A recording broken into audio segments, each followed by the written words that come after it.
Rain fell hard on the metal roof of Daz's small house. It was the third day of the big storm. Daz sat by the window and watched water stream down the glass. He was 12 years old, with messy black hair and curious eyes. "Da, check the barn shields before bed," called his grandmother, Sook, from the kitchen. "The weather report says the storm will get worse tonight." Day nodded and put on his rain jacket. Their farm sat at the edge of the restricted area, where the big war had happened 5 years ago. Everyone knew to stay away from there. Strange things from the alien Meroxy were still hidden in those hills. Outside, the rain hit Day's face. He splashed through puddles toward the barn. The sky flashed with lightning, showing the warning signs along the fence. Danger, restricted area, no entry. The barn door creaked as Dai pushed it open. Water dripped from the ceiling in the corner where the shield generator needed fixing. He pulled out his toolkit and began working on the machine. A loud crash from the back of the barn made Dai jump. He turned, holding his light up. "Hello," he called. "Is someone there?" Only the sound of rain answered him. Dai took slow steps toward the noise. Behind some old crates, something moved in the shadows. Day's light finally found it. His heart beat fast in his chest. It was not human, not any earth animal either. The creature was big, about the size of a lion, but with 6 legs instead of 4. Its skin was dark blue with strange marks that glowed as soft purple. These marks looked like stars against a night sky. The creature had a long tail that ended in sharp spikes. Its face was cat-like, with 4 eyes instead of 2. All of them were looking right at Da. Blood dripped from a deep cut on the creature's side. One of its 6 legs was bent at a wrong angle. The creature tried to stand but fell back down with a low growl. Day should have run. He should have called the recovery patrol right away. Everyone knew alien things were dangerous, especially the weapons the Meroxy had left behind. But the creature's eyes held something Day recognized. Fear, pain, hunger. Without thinking, Day took a step closer. The creature's glowing marks flashed brighter, a warning. "It's okay," Day said softly. "I won't hurt you." On the creature's neck, Day noticed a metal port, the kind soldiers talked about. This was a war Puma, one of the feared hunter beasts from the stories. But it wasn't attacking. It was just waiting. Day should have been scared. Instead, he found himself walking backward, keeping his eyes on the creature. "I'll be back," he whispered. Outside, the rain fell harder than ever. Day ran to the house, his mind racing faster than his feet.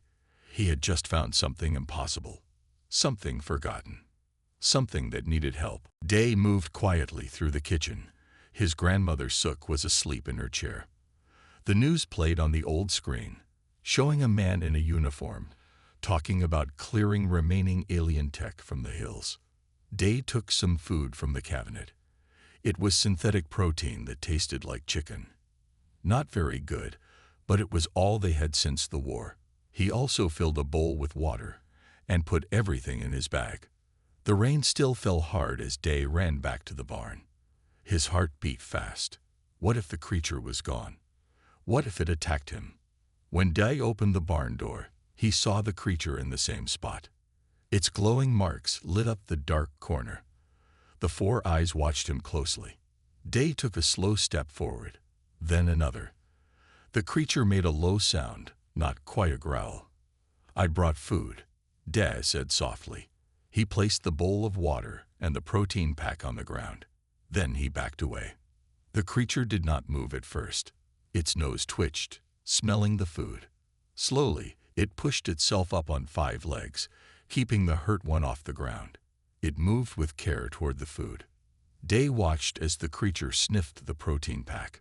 With sharp teeth, it tore open the package and ate quickly. Then it drank all the water in 3 long licks. "You were really hungry," Day whispered. The creature looked at him. Its glowing marks changed from purple to a soft blue. Was that a good sign? Day sat on an old crate, keeping his distance. "I should call the recovery patrol," he said. That's what everyone says to do. But they would take you away. The creature tilted its head, as if it understood. Dad pointed to himself. I'm Da. The creature blinked its 4 eyes. Dad looked more closely at the metal port on the creature's neck. He had seen pictures in school of the war Pumas. They were made to hunt and kill humans during the fighting. They had special tech inside them that made them smart. You understand me, don't you? The creature's marks flashed once. Day smiled. I'll call you Bayol. It means star in the old language, because of your marks. The newly named Bayol took a step closer to Da. The boy held very still. Bayol was close enough now that Day could feel its warm breath. The creature sniffed Day's hand, then gently touched its head to the boy's fingers. The sound of a patrol drone flying over the farm made them both look up. Bayol's marks turned purple again.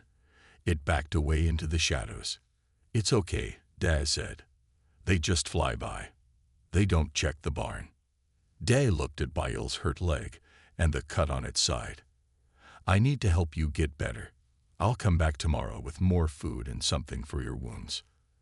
As Dai left the barn, he felt Bayol's eyes on his back. The rain washed away his footprints in the mud. No one would know he had been there. No one would know about the dangerous alien weapon hiding in their barn. No one would know it had a new name. And no one would know that Day wasn't afraid anymore. For a whole week, Day visited Bayol twice each day. The rain kept falling, which was good.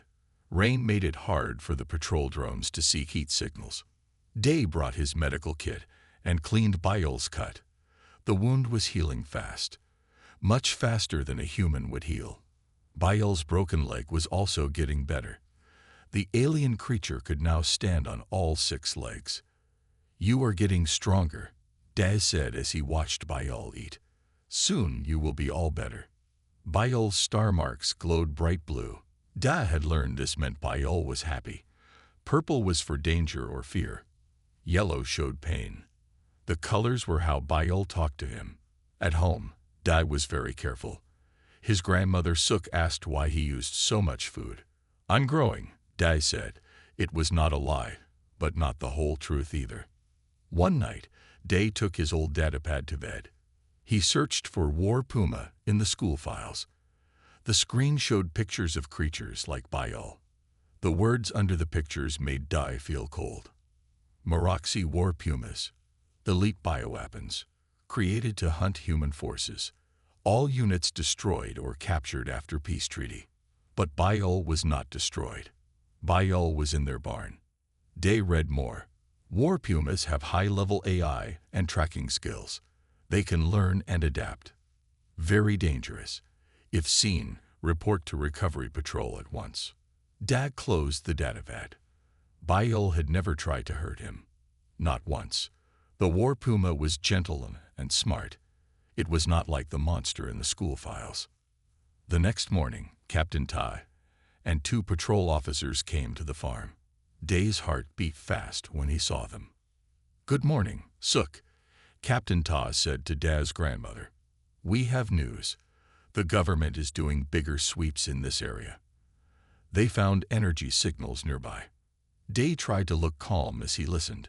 All residents need to report any strange tech or creatures, Captain Ta continued. Even small pieces of alien metal can be dangerous. We have seen nothing, Suk said. Just rain and more rain. Captain Ta nodded. Good. The sweeps start tomorrow. He looked at Da. You stay away from the hills, young man. Still lots of bad things out there. After they left, Day ran to the barn. Bayol sensed his worry right away. The creature's marks turned purple. They're coming to look for things like you, Day explained. We need a better hiding place. Bayol followed Dai to the back of the barn. There was an old tunnel there from the war days. People had used it to hide from attacks. You'll be safe here, Dai said, showing Bayol the tunnel.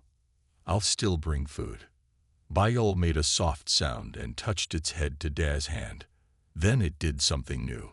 It made its marks show patterns, like a moving picture. Daz saw shapes that looked like Biol with other war pumas. Then ships leaving. Then Biol alone, hurt.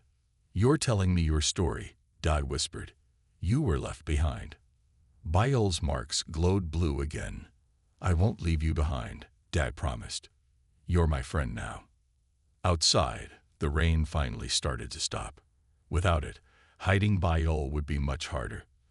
But Day was not going to give up his new friend, no matter what the rules said. Day sat cross-legged in the tunnel, a small light beside him. Biol rested nearby, all 6 legs tucked under its body. The metal port on Biol's neck shined in the light. "I found some parts in the junk pile," Dai said, opening his bag. "I think I can make something to talk with you better." At school, Dai had learned about the neural ports that war pumas used. The Maraxi soldiers would connect to them to give orders. Dad had no Maraxi tech, but he had found old human parts that might work. He held up a small device he had built. It had wires and a small screen. "This might help us understand each other," Day explained. Biol watched with all 4 eyes as Da carefully connected his device to the port. The screen lit up with strange symbols. "It works," Dai said, excited. The symbols changed, but Day could not read them. "Well, kind of works." But then the symbols became simple pictures. Day saw an image of a war puma, then a clock with an X over it. "Time, no time." Da guessed, "You are running out of time." Biol's marks flashed yellow, the color of pain. "The Maraxi made you too. Die after the war?" Dai asked, suddenly understanding. "They gave you a short life." The marks flashed blue once. "Yes." Day felt angry. "That's not fair. They just left you here to die." More pictures showed on the screen. Dai saw many war pumas, then fighting, then Biol getting hurt and hiding while others left. "You were part of a special group," Daz said. "You got hurt in the battle, and they left you behind." Biol's marks turned a deep green color Dai had not seen before. "How have you lived so long if they made you to die?" Dai asked. The screen showed images of Biol eating strange plants, animals, and alien tech pieces. Then the image changed to show something inside Biol changing, growing. "You changed yourself," Dai whispered. "You evolved." Just then, they heard the sound of a drone outside the tunnel.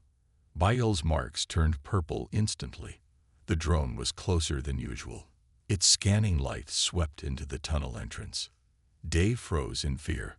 The drone would see them. It would report them. They would take Biol away. But before Dai could move, Biol leaped forward. The war puma's body blocked the tunnel entrance, hiding Da from the scan. Biol's skin changed color to match the dirt and rocks. The drone's light passed over, seeing nothing unusual. After the drone left, Dai touched Biol's side. "You protected me," he said softly. The screen on Dai's device showed a new image, a small figure like Da connected to a figure like Biol. Then words appeared that Dai could read. "B-O-N-D for Emid."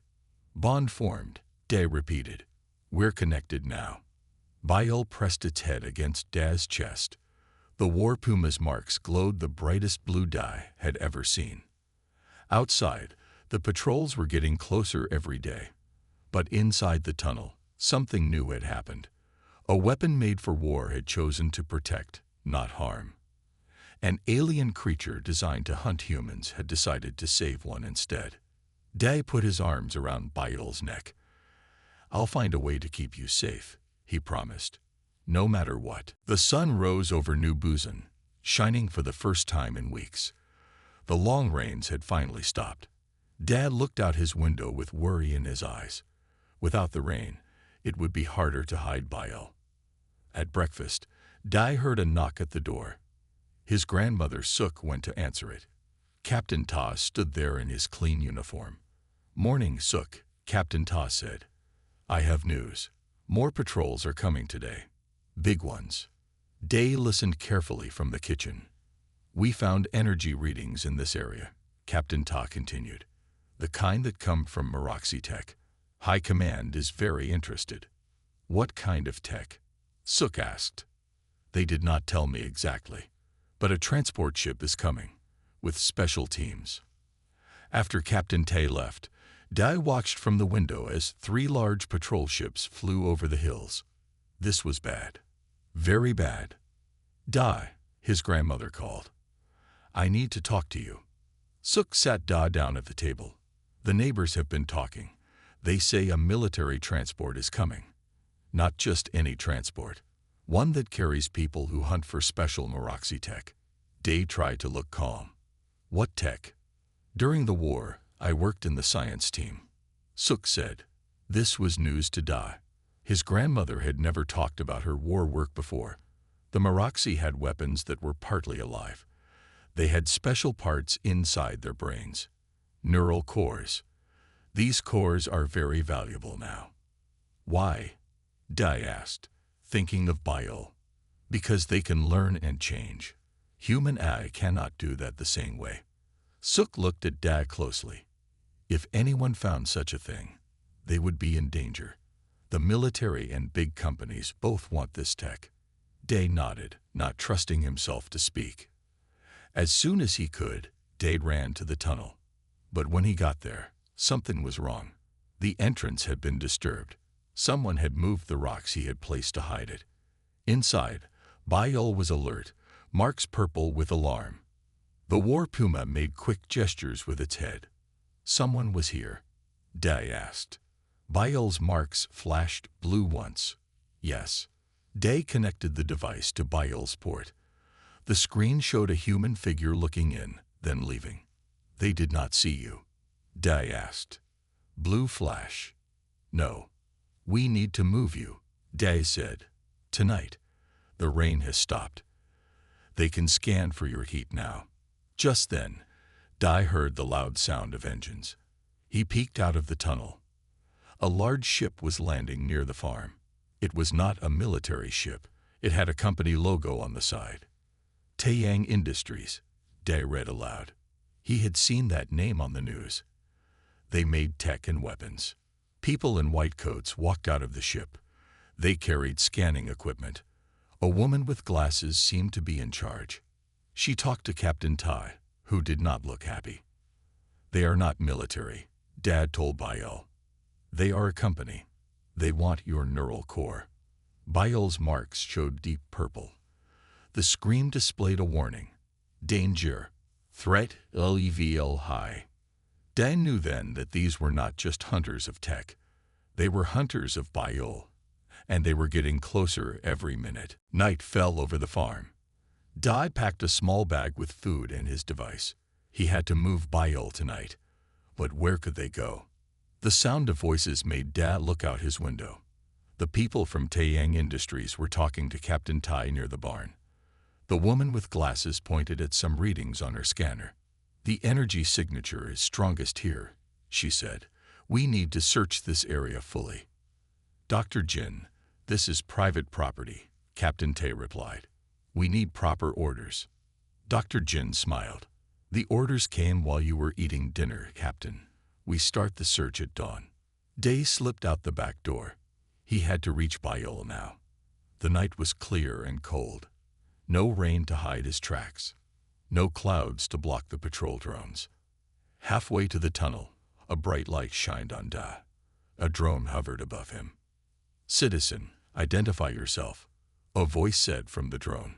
Before Da could answer, Captain Ta walked up. It's just the boy from the farm. Dad, what are you doing out so late? Getting fresh air, Dad said. Captain Ta looked at him closely. Go home, Dad. It's not safe. Strange tech can hurt you. Day nodded and turned back toward the house. But as soon as Captain Tai left, Day circled around. He had to reach Biol. At the tunnel, Day found Biol alert and ready. We have to go now, Day whispered. They are coming in the morning. But as they stepped out of the tunnel, bright lights suddenly turned on all around them. 5 drones surrounded them. Dr. Jin stood there with 2 security guards who held strange weapons. Well, what do we have here? Dr. Jin said with a smile. A boy and a war puma. How interesting. Biol's marks glowed deep purple. The war puma moved in front of Day, protecting him. Even more interesting, Dr. Jin said. It's protecting you. It should be trying to kill you. One guard fired his weapon. A net of energy wrapped around Biol. The war puma fell to the ground, unable to move. Stop, Day yelled. You're hurting him. Dr. Jin looked at Day with new interest. Him. You've bonded with it. That's why the neural core readings are so unusual. It's evolved. The guards took Biol to a special container on their ship. They put Day in a small room with a locked door. Later, Captain Todd opened the door. He looked unhappy. Day, what were you thinking? War pumas are dangerous weapons. Biol is my friend, Day said. He protected me. He's not a weapon anymore. Captain Todd sighed. The company has rights to all Maroxy tech found in this area. There's nothing I can do. What will they do to him? Day asked. Captain Todd looked away. Dr. Jin plans to study its neural core. That means they will take it apart, Day felt cold all over. They're going to kill him. Captain Todd was quiet for a moment. Then he unlocked the door. I can't stop them. But I can't keep a boy locked up either. Go home, Day. As Day ran home, he saw Dr. Jin talking to her team. We moved the specimen tonight. Its neural evolution is remarkable. We'll begin dissection tomorrow at the main lab. Day knew he had to act fast. He had lost one friend to betrayal. He would not lose another. Day burst into his house, tears in his eyes.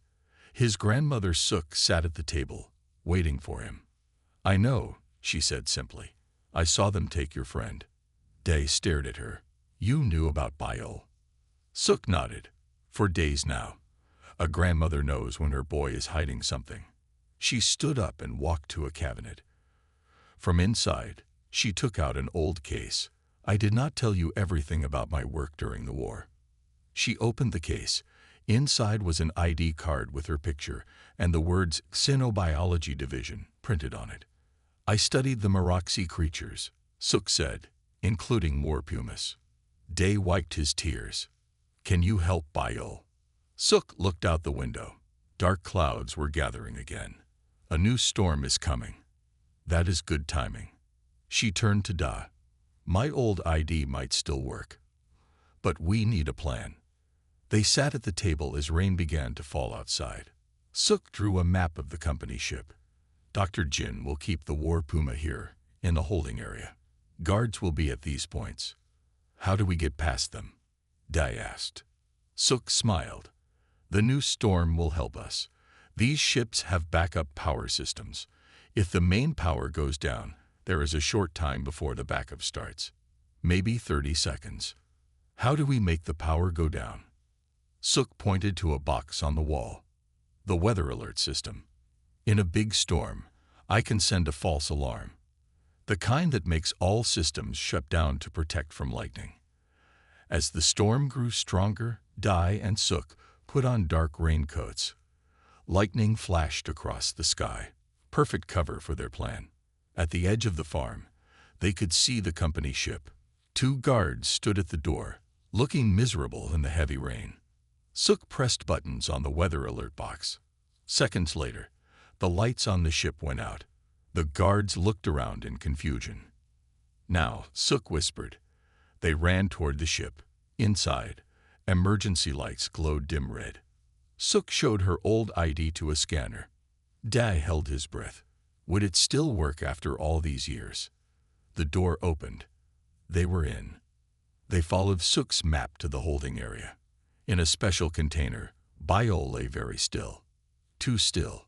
They gave him drugs to keep him quiet, Suk said, checking a screen. We need to wake him up. Day connected his device to Biol's port. Biol, it's me. We came to save you. The war puma's marks flickered weakly. Blue, then dark. He's too weak, Daz said. Suk pushed buttons on the container. This will clear the drugs, but it takes time. Suddenly, the main lights came back on. The backup power had started. Someone is coming, Suk whispered. The door opened. Dr. Jin stood there, her eyes wide with surprise. What are you doing here? She demanded. Then she saw Suk's ID card. You're from the old research team. Before Suk could answer, a huge crash of thunder shook the ship. The lights went out again. Complete darkness filled the room. In the darkness, something moved. The sound of the container opening. A soft blue glow. Bayol was awake. Blue light filled the dark room.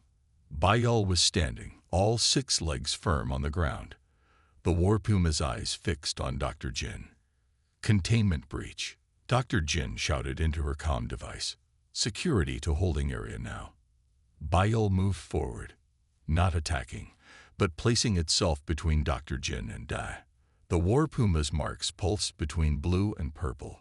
It's defending the boy, Dr. Jin said, backing away. Fascinating. A crash shook the ship as the storm grew stronger outside. Part of the ceiling fell, almost hitting Dai. In a flash, Bayol leaped forward, pushing Dai to safety. The emergency lights came on, filling the room with dim red light. 2 guards ran in with energy weapons. Don't hurt it, Dr. Jin shouted, surprising everyone. This specimen is too valuable. She looked at Bayol with new eyes. It could have attacked us all, but it only protected the boy. Suk stepped forward. This is what I tried to tell the military years ago. War Pumas can evolve beyond their programming. They can learn, adapt, even care. Dr. Jin nodded slowly. The neural core readings were off the charts, unlike any we've seen before. Suddenly, Bayol fell to the ground. Its marks flashed yellow, the color of pain. Day rushed to his friend's side. What's happening? Dai cried. Dr. Jin checked a scanner. Maroxy failsafe protocol. They built their weapons to shut down if captured. She looked at Dai. I'm sorry. There's nothing we can do. No. Dai connected his device to Bayol's port. There must be a way to stop it. Dr. Jin watched Dai work. The boy's fingers moved quickly, trying different commands. Nothing worked. Let me see that, Dr. Jin said, taking Dai's device. She studied it, then looked at Dai with surprise. You built this to talk to the War Puma. Dai nodded. His name is Bayol. Dr. Jin made a decision. Help me move him to the lab. Now, in the ship's lab, Dr. Jin connected Bayol to the main computer. Suk joined her, the 2 scientists working together. The failsafe targets the original programming, Dr. Jin explained. But your friend has evolved beyond that. Can you save him? Dai asked, holding Bayol's head in his lap. Dr. Jin typed fast. If we can isolate the evolved parts of his neural core, we might save those parts. But we need to understand how he changed. Suk added. What made him different? Dai thought for a moment. Me. He changed because of me. He looked at Bayol's marks, now fading from yellow to gray. He chose to protect instead of hunt. He chose to be my friend. Dr. Jin nodded. The bond you formed rewrote his core programming. That's the part we need to save. The ship shook as more thunder crashed outside. Bayol's marks were almost completely dark now. We're losing him, Suk said. Dai placed his hand on Bayol's head. Please don't go. You're not a weapon. You're my friend. Dr. Jin watched as a single tear fell from Dai's eye onto Bayol's neural port. Then she saw something on her screen that made her gasp. The connection between you is stabilizing his core, she said. Keep talking to him. I need you, Bayol, Dai whispered. You saved me. Now let me save you. Slowly, a faint blue glow returned to Bayol's marks. 6 months passed since the night of the big storm. Where Dai's barn once stood, a new building now rose from the ground. It was not a military base or a company lab. It was a research center. Dai walked through the main door, nodding to Captain Ta, who now guarded the entrance. Good morning, Communications Specialist Dai, Captain Ta said with a smile. Dai still felt strange when people called him that. At 13 years old, he was the youngest person ever to have such a title. Inside, his grandmother Suk worked with Dr. Jin at a large computer. The two scientists had become partners in a new field of study, synthetic evolution. "Dai, good timing," Dr. Jin said. "Bayol has something to show you." In the center of the main room, Bayol waited. The war puma was not in a cage or container. He moved freely, his blue marks glowing bright with happiness when he saw Da. Day connected his device, now much improved, to Bayol's port. The screen filled with clear words instead of just pictures. "Found a Maori like me," the message read. Day looked up at Dr. Jin. "You found more war pumas." She nodded. 3 so far, all showing signs of evolution beyond their original programming, all abandoned after the war. On a big screen, Dad could see images of other war pumas. They were different from Bayol. One had adapted to live underwater. Another had developed marks that could change color to match any background. Each one changed in its own way to survive, Suk explained. But none formed a bond with a human. None except Bayol. "That makes him special," Dai said, patting his friend's head. "It makes you both special," Dr. Jin corrected. "The human element was the key. Your kindness, your willingness to see beyond what Bayol was made to be." Captain Tai entered the room. "The Maraxi ambassador's ship has landed. They're coming to see our work." This was big news. After the war, humans and Maraxi had kept their distance from each other. The research center was helping to change that. "They're very interested in how their weapons evolved," Suk said. "It might help both our people understand each other better." Outside, the clouds were gathering again. Rain would come soon. Dai and Bayol walked to the door. "Want to go for a walk in the rain, like old times?" Dai asked. Bayol's marks flashed blue. "Yes." As they stepped outside, the first drops began to fall. Bayol looked up, letting the rain hit his face. Day did the same. A Maraxi ship landed nearby. Strange alien visitors stepped out, looking nervous around humans, but when they saw Bayol with Day, they stopped in surprise. One Maraxi stepped forward. Through a translator, its words came through. "The war puma treats the human as a friend, not a target. How is this possible?" Day smiled and put his hand on Bayol's head. "Because I didn't see him as a weapon. I saw him as someone who needed help." A simple answer, the Maraxi said, but perhaps the most important one. As the rain fell harder, humans and Maraxi walked together into the research center. War machines designed for destruction were now helping build peace. Scientists who once created weapons now studied understanding. And it all began with a boy who saw beyond fear, who fed a forgotten alien war puma in the rain. The end.